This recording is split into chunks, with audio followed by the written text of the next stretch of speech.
婚后第12年，夫君为了新纳的小妾扇了我一耳光。他轻描淡写地对下人说，他一介柔弱的夫人，还敢反抗我不成？我露出和善的微笑，并反手抄起地上的春凳往他脑门上砸去。大家好，欢迎收看达达听书，我叫鲁卓华，是一个平平无奇的侯府夫人。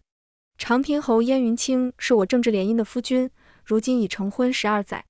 今日是他从扬州回京的日子，他外出公干，治灾有功，眼下调派回京，接受封赏。接到侍女的通报，说燕云清的车马队伍即将到达府门。我带着早已梳妆打扮好的后院妾室、孩子和府上管事往前院而去。妾室的孩子大多年幼，我让他们到花厅去等，我则带着剩下的人前去府外。不知道是怎么了，原本只想要一盏茶的路程，我硬生生等了1个时辰。虽说是秋日，到底还是吹得有些手脚发冷。又等了一晌，车马队伍才缓慢出现在视野里。马车停下，却不见人出来。我疑惑叫人上去询问，就见燕云清怀里抱着一个人，独自下了马车。我愣了一下，但是接受良好。我娘家鲁家的后宅结构简单，我母亲作为当家主母，执掌中馈。3个姨娘不仅是要服侍我父亲，还能做自己喜欢的活计，大家基本相安无事。相较之下，京城的高门都喜欢在后院里塞满女人孩子，可不是要斗得你死我活。侯府也是这么个毛病，年年进新人，前前后后加起来都10多人了。我笑意盈盈上前去，直接与燕云清说起话来。郎君这次扬州之行可还顺利？我瞧着你都清简了。燕云清怀里还抱着人，却也是笑容缱绻，宛若新婚，一路与我说笑着往回走。刚成婚那会儿，我与燕云清还算是有几分浓情蜜意。他长得俊秀，也算文采斐然，能为我描眉作画，或是提几首诗词夸赞我的美丽聪慧。正是少女春心萌动的年纪，喜欢上这样一个人并不是什么难事。我们也曾在月下对酌，推心置腹。他日后若想纳妾，只需知会我一声，我有的是容人的雅量。但我必须是唯一的当家主母，宠妾灭妻，想都不要想。对我动手，这个想法就不应该出现。那时候的燕云清还笑我多思多虑，我是君子，怎会对女人动手？当时初为人父的我，天真的觉得他这一番话也有道理。在家时，父亲即便是与母亲吵翻天，也不曾动过一根手指头。他说，打女人的还算什么男人？堂堂长平侯皇亲国戚，对自己的夫人动手这么没品的事情，想来也是做不出来的。我没太在意燕云清怀里的女人，等候在花厅的妾室却炸开了锅。他们神色都不太好看，却还是强打着精神，笑着想同燕云清说上几句话。燕云清却表现得冷淡了许多，哪怕是对离京前最宠爱的姨娘。我就站在一旁静静瞧着，燕云清怀里的女子分明是醒着的，却闭着眼假寐。直到燕云清将人亲自抱去了自己的院子，姨娘们七嘴八舌嘀咕着，我招了招手，让管事去收拾一间院子给新来的妹妹。云瑶瑶就是这位新人。云瑶瑶是燕云清的新宠，不过28年华，芙蓉面上巧笑倩兮，盈盈泪眼中总是流露出欲说还休。大约是刚进府还没搞清楚状况，一会燕云清在返程路上的甜言蜜语给了他幻想。这位新人似乎是想给我这个老女人一个下马威，来请安敬茶的第一天便晚了半个时辰。云瑶瑶娉娉婷婷走入正堂，一身藕粉更是衬得她年轻娇嫩，头上梳着京城时兴的发髻，珠翠典雅俏丽。她斜斜行了一个半礼，声音也格外娇媚。昨夜郎君兴致好，歇得晚了，今早便让妾身多睡了会儿。都说夫人大度，还请宽恕则个。得嘞。燕云清回家第一晚不来东院看我和孩子不说，还想来挑战一下我的底线。一时之间，满堂寂静，姨娘们眼观鼻，鼻观心，大气不敢出。又来了一个不知天高地厚的。我将方才一个姨娘呈上来的手抄佛经合上，温和一笑。云姨娘初到府上，昨夜伺候凤郎君也辛苦，我自然不会怪罪。只是想来姨娘还没时间学习规矩，倒是我的不周全了。嬷嬷，给云姨娘端一碗沙来，顶头上站一个时辰，先练练这站姿，可别叫人晒着，前边廊下就成。云瑶瑶面上笑容一僵，试图挣扎，最后还是老老实实头顶沙碗站了一个时辰。廊下人来人往，姨娘们你看看我，我看看你，感受到了些许不愿回想的熟悉，纷纷快步离去。结束后，云瑶瑶抹着泪，扶着脖子回了秀兰院。晚上，燕云清来了东院，只是笑容有些勉强，显然心情不太妙。瑶瑶年纪小不懂事，还得夫人多担待。我喝汤的手一顿，点了点头，那是自然的。回头我安排一个嬷嬷过去好生教导。到底是在侯府，该学的少不了，省得日后丢了咱侯府的脸面。燕云清一梗，婉言拒绝了，说是已经安排了嬷嬷过去。随后简单问了2句这几个月府内的情况，便不再言语。一顿饭就这么沉默着用完。饭后我抿着花茶，让乳娘将晴姐抱过来。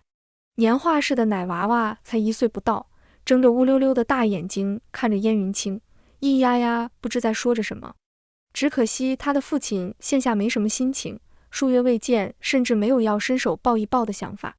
我抱着扭来扭去的晴姐儿，垂下眼帘，唇边是温婉的弧度。若只是一个普通的想要争宠闹事的妾室，左右也不过就是那一些手段，不值得我放在心上，顶多不过一顿板子。夫人间的交际，府中人员物资的调度，我个人的以及侯府名下的田产商铺，才是我要亲力亲为的大事。只是燕云清不知道是犯了哪门子的邪祟，竟帮着云瑶瑶来我这里折腾。事情是这样的，我嫁妆里有一匹浮光锦，那日收拾的时候，恰巧被云瑶瑶瞧见了，转头就朝燕云清讨要。1匹布而已，燕云清要哄家人放心，自己去买便是。浮光锦价值不菲，但是对一个侯爷来说，也不过是1壶酒的钱。实在不成，吩咐我在府中匀1匹出来就是。偏偏燕云清差人来问我要，指名道姓要我箱子里的。原话大抵说的是，云瑶瑶一介孤女，比不得夫人家底殷实，不过1匹布，还请夫人割爱。对了，云瑶瑶入府的身份是扬州城的一名孤女，父母早亡，无兄弟帮衬，身世凄苦，幸得燕云清相救，成就了一个典型的英雄救美的故事。1匹布而已，往日里我在嫁妆中瞧见有合适的，也会给府中的孩子们，甚至会赏赐给那些姨娘。可说到底，那依然是我的嫁妆。自古以来就没有用妻子的嫁妆去讨好妾室的道理。我给嬷嬷去了个眼神，嬷嬷就愁眉苦脸的上前，云姨娘怎么不直接使人来说一声？浮光锦料子柔软，样式也鲜亮，已经拿去给咱们姑娘做小被了。过来的侍从只能尴尬一笑，那奴才去问问郎君的意思。不必了，我缓声说，转头让嬷嬷去库房里挑1匹流云锦给云姨娘送去。那侍从一听，没觉出什么不对，欢欢喜喜回去复命了。浮光锦没得到，反倒是得了1匹流云锦。云瑶瑶便在燕云清过去的时候默默垂泪。燕云清黑着脸过来的时候，我正在绣晴姐儿的帕子。他上来就是一顿质问，鲁氏不过是1匹布料，你何必如此斤斤计较？不愿意便罢了，还要折辱瑶瑶。我原本以为你是一个大度的，没想到心思竟如此恶毒。我慢条斯理收起手中绣活，抬眼望过去，与他直直对视。燕云清皱了皱眉，不太习惯我这样的眼神。郎君说的哪里话，1匹料子罢了。我沾他笑颜，眼神无辜，却话锋一转，府中姨娘膝下无子嗣者，除却衣食住行，每月进账10两白银。1匹浮光锦，往多了说约莫100两，云姨娘想要，存个1年半载的，也能买1匹实心的样式。我那匹都是10年前的样式了，想来妹妹也不会喜欢。我这是暗戳戳提醒她，这是我的嫁妆，别让我撕破了说。况且我也送去了流云锦，如今为了1匹布，闹到郎君跟前，真是不懂规矩。我轻描淡写做了决定，云姨娘贪慕享乐，不知节俭，又撺掇郎君离间你我。即刻起，罚俸3月，闭门思过。姨娘需要静静心，正好我这里有一妙计。送1壶绿豆过去，什么时候将里面的红豆挑出来，给郎君穿成串子，什么时候出来？夫君意下如何？吩咐完，我才转身问燕云清。燕云清能说什么？正经人家后院都是夫人说了算，除非真将宠妾灭妻放到明面上。燕云清没法冲我发火，一口气不上不下，黑沉着脸拂袖而去。燕云清来我这儿一趟，不仅没能讨到好，还惹得云瑶瑶被一顿责罚，她顿时哭闹起来。燕云清本就不快，被吵得头疼，将人训斥了一通，去别的姨娘院里了。东院，嬷嬷在一旁打烙子，并将外头的闹剧说与我听。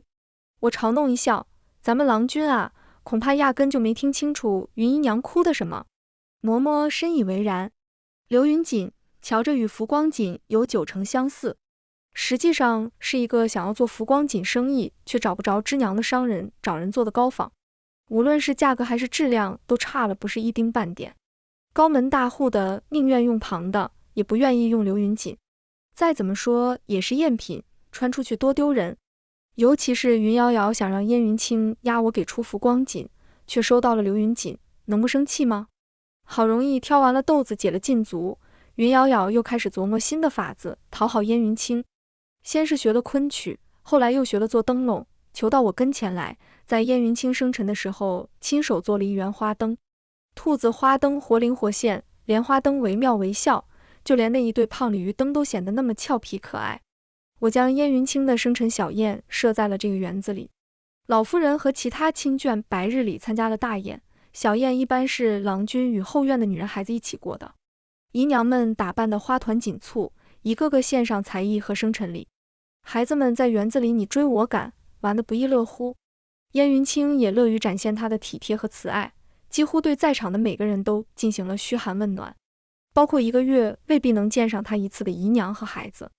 我的长子燕明霄今年10岁，已经是个小少年了，日常在国子监上学，休沐日才会回来。今日是因着给父亲过寿才回的。他坐在我身侧，表面正襟危坐，双眼却一眨不眨地盯着那些栩栩如生的花灯。母亲，这些花灯和外面师傅做的一样好。我笑着给他添了菜，点头同意，这些都是你云姨娘亲手做的，确实做得好看极了。抛开别的，云瑶瑶这手艺我是真佩服，至少我是做不来的。我最多只能绣个荷包。这一晚的小宴完美落幕，大家都乐呵呵笑着，我与云瑶瑶还说了几句话，仿佛一切隔阂都不存在。那晚过去，燕云清对云瑶瑶越发偏宠，大半时间都歇在了她的院子里，我自然是没什么意见。后院的姨娘们大多有1儿半女，各自过着自己的日子，没有孩子的也有自己的忙活，只要面上过得去，我也不过分约束。又过了1个多月，云瑶瑶那边传出消息，有喜了，才1个多月。燕云清大喜过望，一时之间云瑶瑶风光无限。燕云清如今而立之年，已有5子6女，旁人也都说一句多子多福。也因为这一点，我在京中的贵妇圈也是颇有美名。只是对于云瑶瑶这台，她似乎是尤为重视，不仅每日前去看望，还亲自过问脉象。我2次怀孕生产的时候，她也不过就是问了问大夫。京城中的高门似乎都是如此，怀孕生育只是女子一人的挣扎，郎君几乎都不会过问。又过了1个月，嬷嬷忽然在一个午后来告诉我，云瑶瑶在悄悄熏艾，还偷偷使人去买了不少保胎的药。我眸光一动，吩咐嬷嬷多注意些。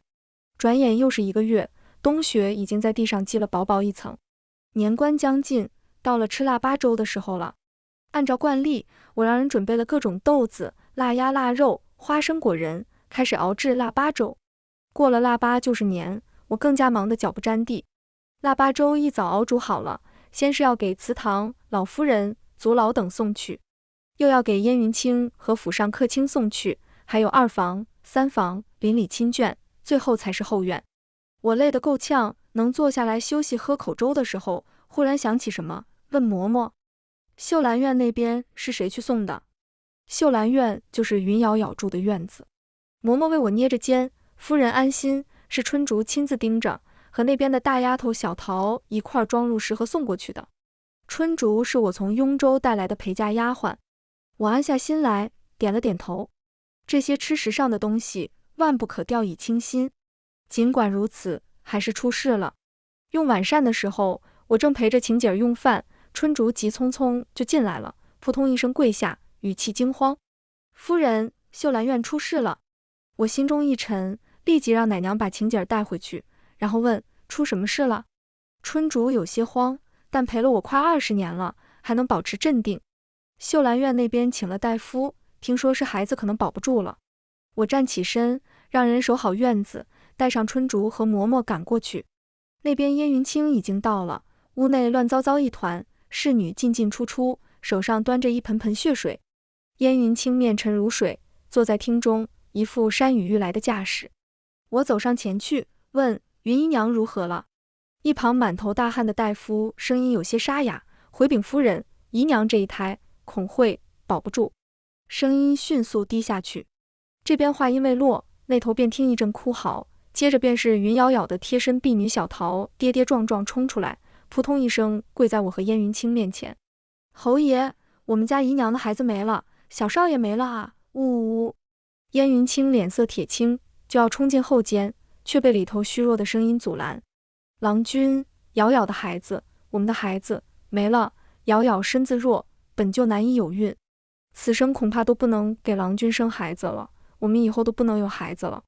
燕云清勃然大怒，昨日都还好好的，今天怎么就没了？大夫在一旁瑟缩着，姨娘似乎是吃了一些活血之物，才导致小产的。小桃在一旁凄凄爱抹眼泪，姨娘这一胎怀得艰难，害喜厉害，今日只喝了一碗粥，就没吃下别的东西了。不冷不热看了小桃一眼后，我朝春竹看去。春竹轻轻摇头。燕云清一拍桌子，孩子好好的，怎么就没了？给我查，务必查个水落石出。小桃端着食盒和碗过来，果然是今日分发的腊八粥，又端来了其他一些杯盏，还有今日的汤渣。大夫仔细查验过去，现场一片死寂，只有里面传来偶尔的啜泣声。一个时辰过去，那些吃的用的都被查了个遍，大夫视线最终落在了食盒上。一番摸索，竟然在放置碗的食盒内部上壁发现了一些混合了当归和益母草等活血化瘀药物的粉末。不等我看清楚，小桃就嚎啕大哭出来。侯爷，您要给姨娘做主啊！姨娘想着是夫人派人送来的腊八粥，虽然害喜的厉害，还是喝了一大碗，姨娘对夫人是万般不设防的啊！燕云清当即暴跳如雷，三步并作两步冲到我眼前，抬手就是一耳光。毒妇，你几次三番针对杳杳，如今更是毒害子嗣，还有何话可说？我脸上一阵火辣辣的疼，甚至能感受到口腔内的血腥味。厅堂内陷入一片死寂，仆妇的视线若有若无，屈辱感翻江倒海，几乎将我淹没。我脑子一懵，耳边嗡鸣，捂着脸转头看去，眼前的男人面目狰狞，一副怒发冲冠、失望透顶又厌恶至极的模样，仿佛我们不是结发夫妻，而是必死的仇人。我与他本就是政治联姻，不求琴瑟和鸣，但愿相敬如宾。我深吸一口气，放下捂着脸的手，缓缓转过头，深深看了他一眼，随即展开一个和善的微笑。燕云清愣了一下，皱起眉。趁所有人不备，我快步冲向墙边，抄起地上的春凳，抡圆了胳膊砸向他的头。我先天神力，3岁开始扎马步，多年来勤加练武，别说是抄起一条春凳，就是左手春凳右手袖墩，我都还能给燕云清一个扫堂腿。春凳砸在脑门上的声音，在这死寂的厅堂内格外响亮。燕云清惊呆了，猝不及防被我直接砸在脑门上，瞬间眼前一黑，摇摇欲坠，直挺挺倒下。厅内沉默片刻后，爆发出尖锐的惊叫声。我迅速让守在院外的家丁将秀兰院封锁起来。当初远嫁京城，父母兄长不放心我的安全，特意让我明面上带了一对陪嫁的小厮丫鬟嬷嬷，基本都是会武的。暗地里其实还安排了数十人陆续进京。自从我执掌钟馗以来，陆续将这些人换进来，同时也在原来的和新来的下人中挑选培养自己的人。按照父亲的话，一旦生变，我要有能够把持侯府上下的能力，最不济也要能控制住后院。封锁院子后，我先让人将燕云清抬回去，就说是悲伤过度，摔了一跤磕到了头。我自幼习武，那一下看似鲁莽，其实心中已有计算。其次，将院中侍女嬷嬷分开关押审问，尤其是那个小桃和大夫。最后我让府内外的人去查燕云清，查云杳杳。这件事处处透露着古怪。首先肯定不是我要谋害他的孩子，比云杳杳刺头的妾室府上出过好几个，我从不对孩子动手。其次，燕云清的态度不像是单纯的愤怒，更像是想要迅速给我定罪。这件事还没查清楚，他为官数载，不可能看不出。从我进入秀兰院开始，一切就仿佛是安排好的一场戏。每个人说的话、做的事都环环相扣，根本不打算给我反应的机会。我铺开宣纸，一点点梳理今日的事情。月上三竿，外院传来消息，燕云清醒了。我比一顿，等了许久，收到燕云清的消息，让我查清楚是谁对云瑶瑶下的手。我摆摆手，让人都下去。第二日一早，那些盘问侍女嬷嬷的人过来回话。秀兰院负责打扫内院的一个丫头说，云姨娘每日都会熏艾，已经1个多月了。熏艾，这是一种很常见的保胎手段。我看像学过药理的嬷嬷，她这一胎会不会本身就不太稳固？嬷嬷点头，但是又皱眉。可艾草本身就疏精活血，用量当谨慎。云姨娘这么用，反倒是对胎儿不利。总不会是云瑶瑶自己使用不当导致的小产？嬷嬷犹豫着又开口，云姨娘虽然瞧着是弱柳扶风之姿，却脚步稳健轻盈，面色红润，底子应当是不差的，应该不需要保胎才对，更不可能因为吃了一点点当归益母草就小产。哪怕是红花和麝香，这一点点粉末也都不会出事。昨日是春竹和小桃一起领的腊八粥，食盒也是府内统一采买，在到达秀兰院之前是很难做手脚的。到了傍晚，燕云清顶着脑袋上的大包过来了，他勒令我5日之内必须查出是谁动的手，否则就要我交出掌家之权。我盯着他黑沉沉的眼睛，直到他眼神有些许躲闪，才点头应下。晚上，那个供出云瑶瑶熏艾的丫鬟再次传来消息，云瑶瑶不仅是每日熏艾，更是1日3回，还特意不让人知道，总是将屋内的气味散得差不多了，才让旁人进屋。她是因为嗅觉格外灵敏才会注意到。1日3回，日日熏艾，这哪里是保胎，分明是要落胎啊！嬷嬷在一旁听着直摇头。我翻了翻桌上的纸张，感觉不对，即便是她自己不懂，身边伺候的嬷嬷不懂吗？每个怀孕的女子都会配备有经验的专门伺候的嬷嬷，就是避免主子没经验，底下的丫鬟也没经验。这是府中多年以来的规矩，云瑶瑶正得圣宠，伺候的嬷嬷不可能不尽心。派人去查查伺候云瑶瑶的嬷嬷，瞧瞧是怎么回事。现在也只能走一步看一步了。过了1日，到了去给老夫人请安的日子。等一众妯娌说完了话，老夫人单独将我留下，大约是为了云瑶瑶的事。老夫人侧了侧身，半靠在榻上，我在下方站着，眉眼低垂，腰背笔直。老夫人盯着我瞧了一会儿，最终叹了一口气，抿了一口茶道：老大媳妇这些年你也不容易，我知你向来宽厚，可若太过心慈，就会乱了规矩。我恭敬回话：是卓华疏忽了，还得劳烦母亲费心。老夫人又叹了一口气，摆了摆手：这也不怪你，日后好好约束后院中人便是。这就是要我回去了。多谢母亲提点，卓华记下了。从寿康院出来往回走，转弯便是一座假山，春竹脚步一顿，我顺着望过去，瞧见假山后是一个丫鬟，回头问她怎么了。春竹左右踱了2步，盯着那丫鬟又瞧了2眼，才附耳道：夫人，年初您让我给老夫人送今年新到的雨前龙井。回城时在这听见一阵笑声，就瞧见一个丫鬟在现在那个丫鬟站的位置。今日在想，那日的丫鬟像极了小桃。小桃就是云瑶瑶身边伺候的丫鬟，是从府外带来的，据说是云瑶瑶在路上瞧见可怜买回来的。当时也没注意这个小桃，只猜测是燕云清专门给云瑶瑶买的丫鬟，又为了树立一个慈悲心肠的名声，特意这么说的。可如果本身就是府内的丫鬟呢？你悄悄去查一下小桃，尤其是家中。很快就有人查到了一些消息。小桃家中一直就是居住在京城的，之前是给人做些散工，半年前却忽然说要搬走。仔细打听，正是6月初。6月初正好就是燕云清外出公干的日子。这天底下哪有这样巧合的事？还有伺候云瑶瑶的嬷嬷，现在查出来是燕云清奶嬷嬷的姐妹。之前在京郊的庄子上做事，是由燕云清直接指派的。当时我只以为燕云清想要表达对云杳杳的宠爱，省了我去安排人，便没多问。现在查来查去，这件事没怎么牵扯到别的姨娘头上，反倒是丝丝缕缕都与燕云清有关系。又过了1日，燕云清来我这里用午膳，依然是绷着一张脸，却给我带了一个人来，是负责府中器具的管事。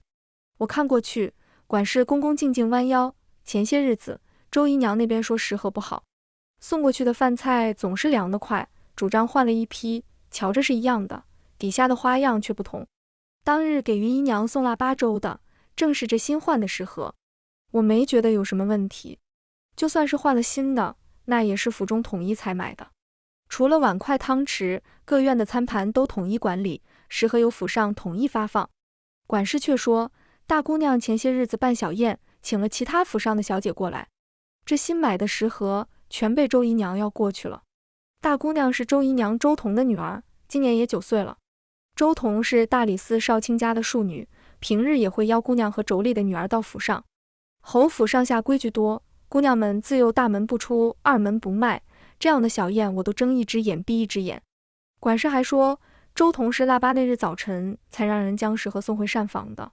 过来等着领腊八粥的小桃听见是新采买的，就立马拿一个。话音未落，又有小厮过来禀告，在周彤居住的福春院的桃树下发现了剩余的当归和益母草，还有磨成了粉的红花。燕云清眼神阴鸷，冷冷吩咐将人押过来。周彤过来的时候还是一脸茫然，他偷偷望向我，我抿唇摇了摇头。燕云清将手中的茶盏重重磕在桌上，呵斥：周氏，残害子嗣，你有什么可说的？周彤吓得一个机灵，咚的一声跪倒在地上，声音都开始磕巴。侯爷，妾身没有，妾身不知道啊。燕云清眼神森冷，将手边那一包从树下挖出来的粉末扔到他面前，害得杳杳小产的药粉就在你院中发现，食盒也是被你拿去的，证据确凿，还想狡辩？周彤捡起地上的纸包，上面还残留着浅浅的熟悉的花香和泥土气息。何府上下也确实只有他院子里有桃树。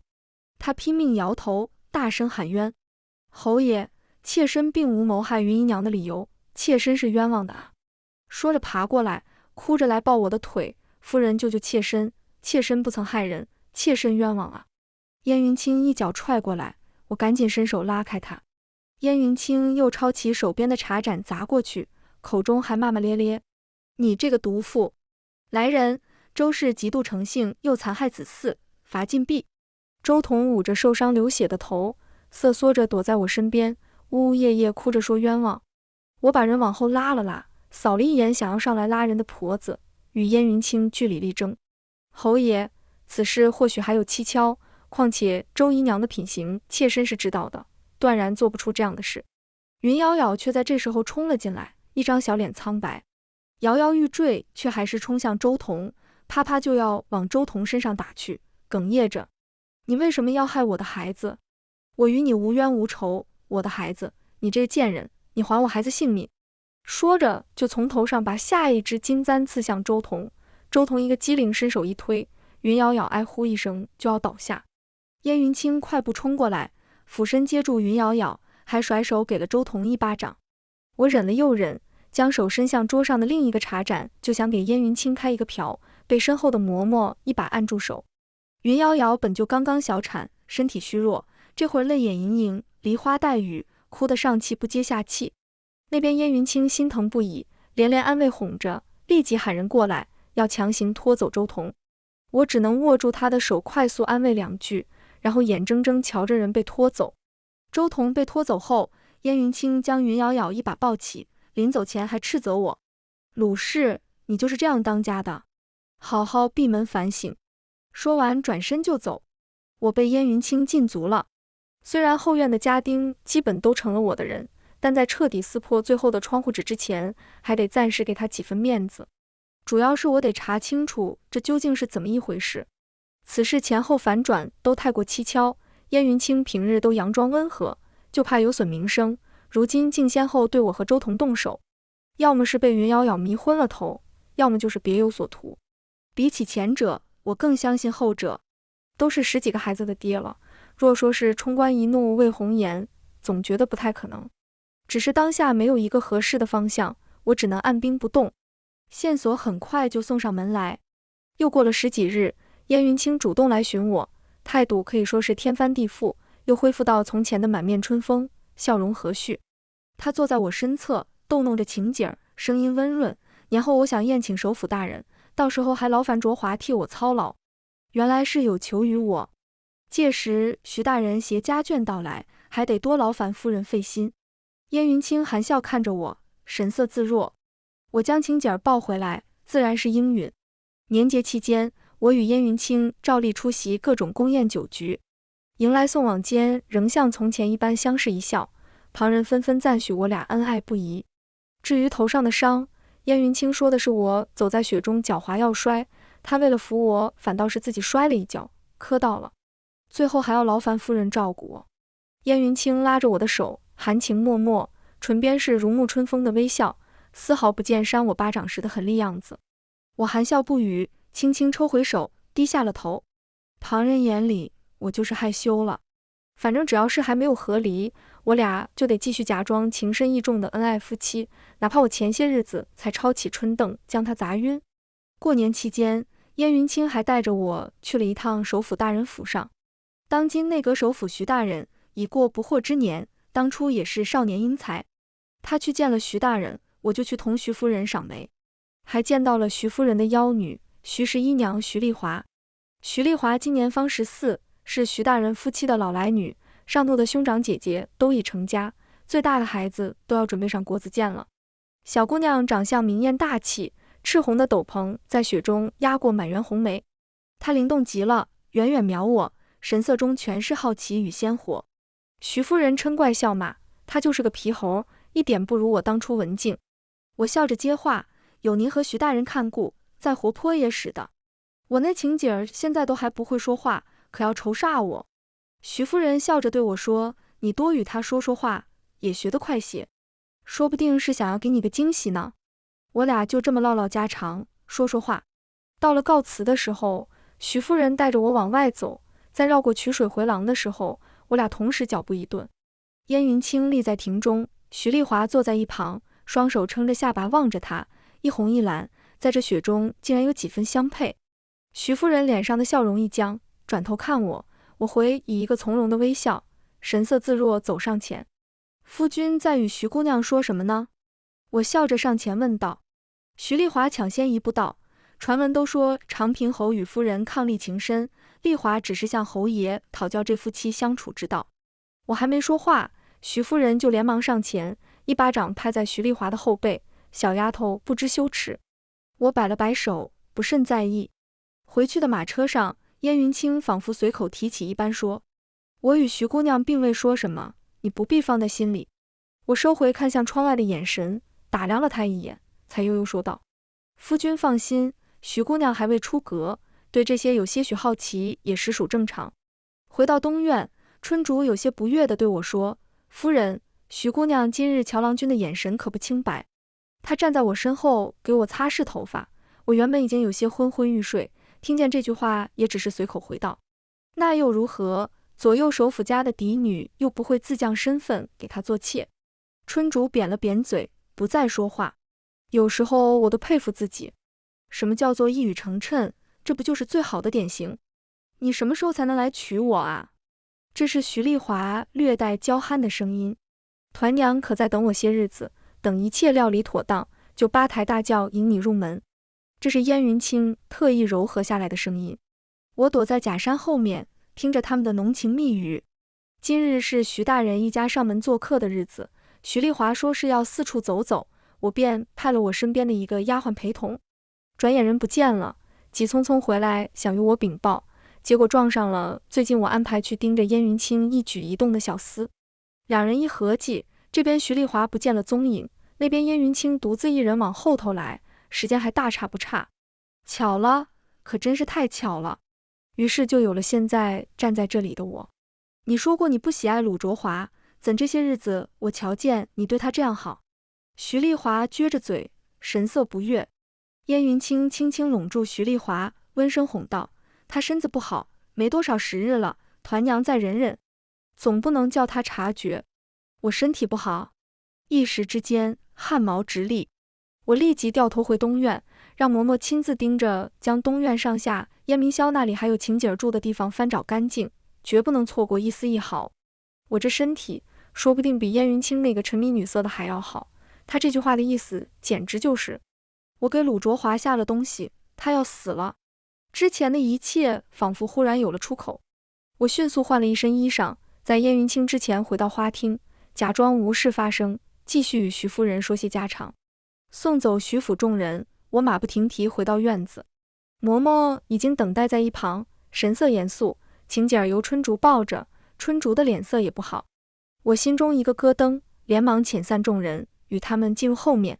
嬷嬷将一把长命锁与一把玉如意摆在桌上，沉声说：“夫人姿势体大，恐您还得联系一趟雍州。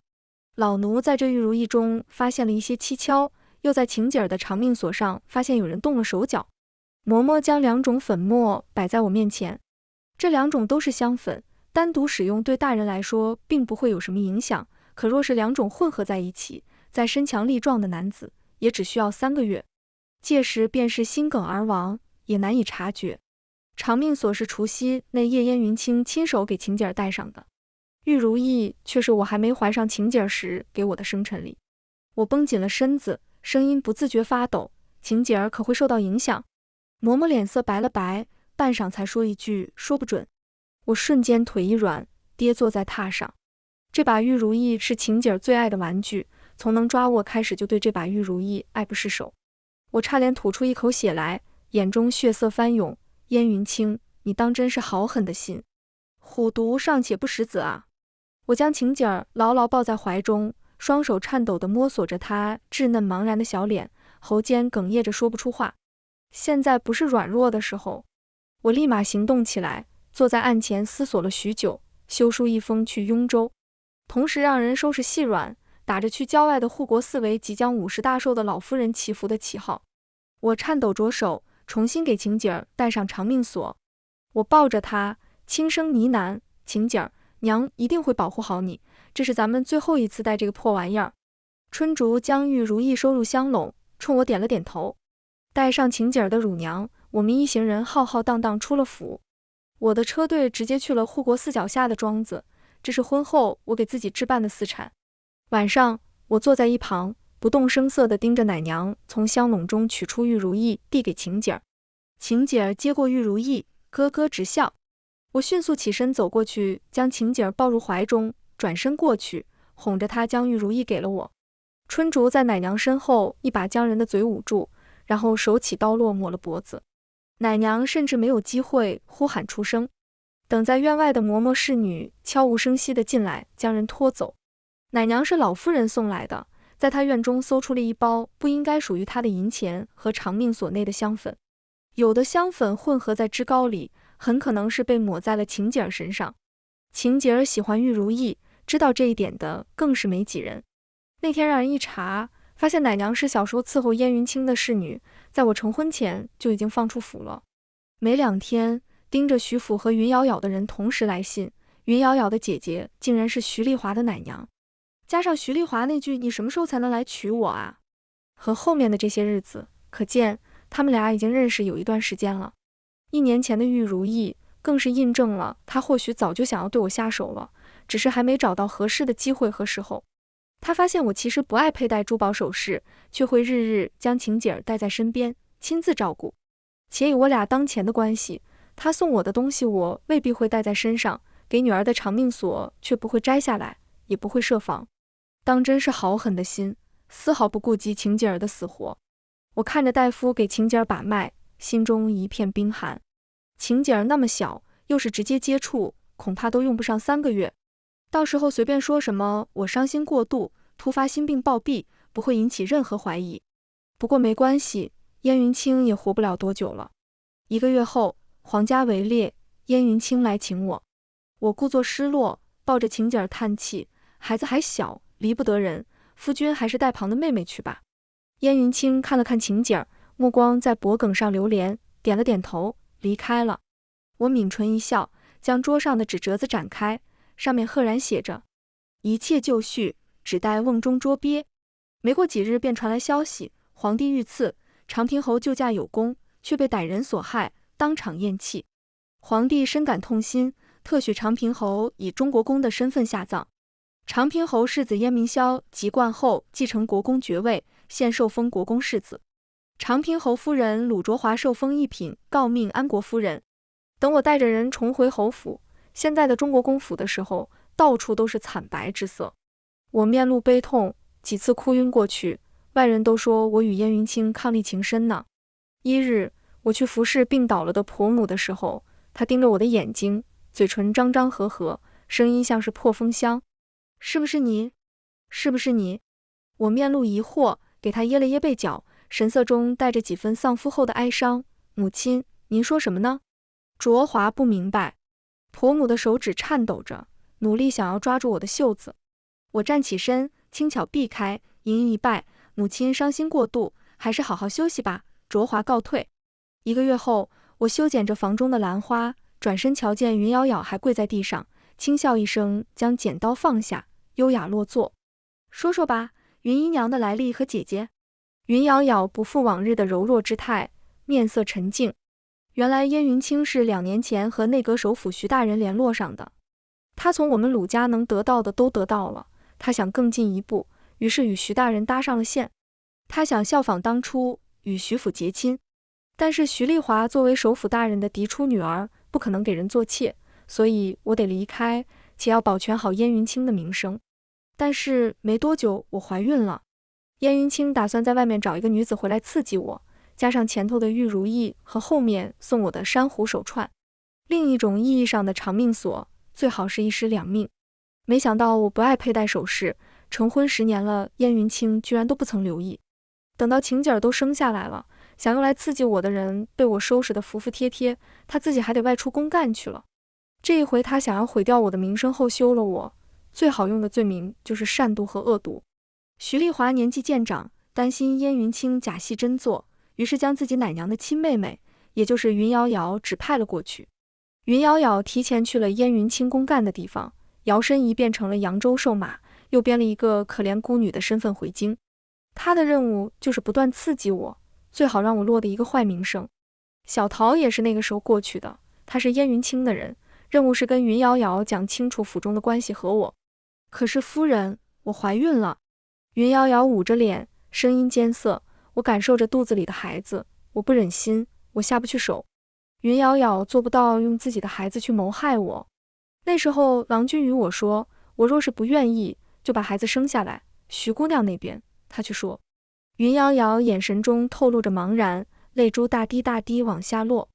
然后你身边的嬷嬷教你熏爱？我在一旁坐下。云瑶瑶点头，神色痛苦。她说熏爱对孩子好，我也确实听说过，就相信了。大夫是燕云清的人。云瑶瑶继续点头。也就是说，云瑶瑶不忍心用孩子构陷我，燕云清面上不说，暗地里让嬷嬷加大了熏爱的力度。所以当初导致云瑶瑶小产的，根本不是什么食盒上的药粉，而是长期的熏爱。可我察觉的时候已经来不及了，孩子没了，嬷嬷就在身边，说让我记住自己的使命。我才知道，从始至终，燕云清都在骗他。燕云清想以此定我的罪，所以不给我一点解释的机会，直接就给我一耳光，想让我自乱阵脚。他没想到我敢打回去，更没想到我能一声令下封锁秀兰院。这一切超出了他的计划，他开始按兵不动。当我查到小桃的家人在6月突然举家搬迁的时候，他慌了，担心我再继续查下去，查到他头上，急匆匆将锅抛到了周彤头上。他让我来闹一场，混淆视听，然后以管家无能为由将我禁足，想要将此事就此翻篇，重新谋划。那边徐丽华却不乐意了，他只能一不做二不休，直接毒死我。后面的事情云瑶瑶就不知道了。我让云瑶瑶起身，她却拒绝了，神色怔愣地问我，夫人可否告诉我她究竟是怎么死的？我淡笑不语。云瑶瑶面露苦涩，以头抢地，瑶瑶先前冒犯夫人，日后却还得仰仗夫人过活，还请夫人责罚。我想了想，让人打了她20板子，打的是手心。她到底也是被人欺骗利用，没了孩子，姐姐据说被贬到郊外去了，也算是受到惩罚。至于燕云清是怎么死的，我自小学武，师傅便说天下武功唯快不破，凡事都得讲究个快准狠。我静静坐在书案前，翻开雍州来的纸折子，一封是小妹莫慌，左右不过去复留子，一封写着瓮中捉鳖，最新的一封写着诸事已毕，小妹自此可高枕无忧。那日我坐在书案前，一笔一画写下了向家族请求先下手为强的书信。一个有了一心的女婿和一个有着鲁家血脉尚且年幼的世子，傻子都知道怎么选。1个月时间足够鲁家死士到达京城做好埋伏了。燕云清既然想算计我死，还想毁掉我的名声，那他就去死好了，还得给我们母子3人挣得更好的前程。鲁家安排了刺客埋伏在秋猎现场，刺杀皇帝只是表象，真正要死的是燕云清。哪怕最后不能实现救驾牺牲，他也必须死在秋猎的现场。燕云清死了，却不会有人怀疑到我们雍州头上。世人总觉得女子柔弱，怎么会做出杀夫的事？春去下来，外边传来消息，内阁首辅徐大人的千金徐丽华游湖的时候意外落水，恰巧被路过的书生所救。夏日衣裳单薄，徐丽华坏了名声，只能草草嫁给那书生。听到消息的时候，我刚抄完一卷《金刚经》，将雍州送来的纸折子一并放入面前的炭盆。上等的银丝炭很快就将经书烧得干干净净。自此，我诰命加身，儿女双全。婆母被我送到郊外的温泉山庄上颐养天年。后院的姬妾各自过着自己的小日子，闲暇时间还会来我这儿喝喝茶，打打叶子牌。晴姐儿跟着姐姐们跑进来，塞给我一朵粉色的海棠，声音甜丝丝的：花花好看，娘亲好看，给花花。我将玩闹得满头是汗的晴姐儿抱起来，与对面念叨着大姑娘的周彤对视一眼，相视一笑。你说刺杀案经大理寺审查，线索指向内阁首府门下，徐大人大喊冤枉，最近都不太好过呢。全文完，达达听书感谢您的观看，我们下个故事再见。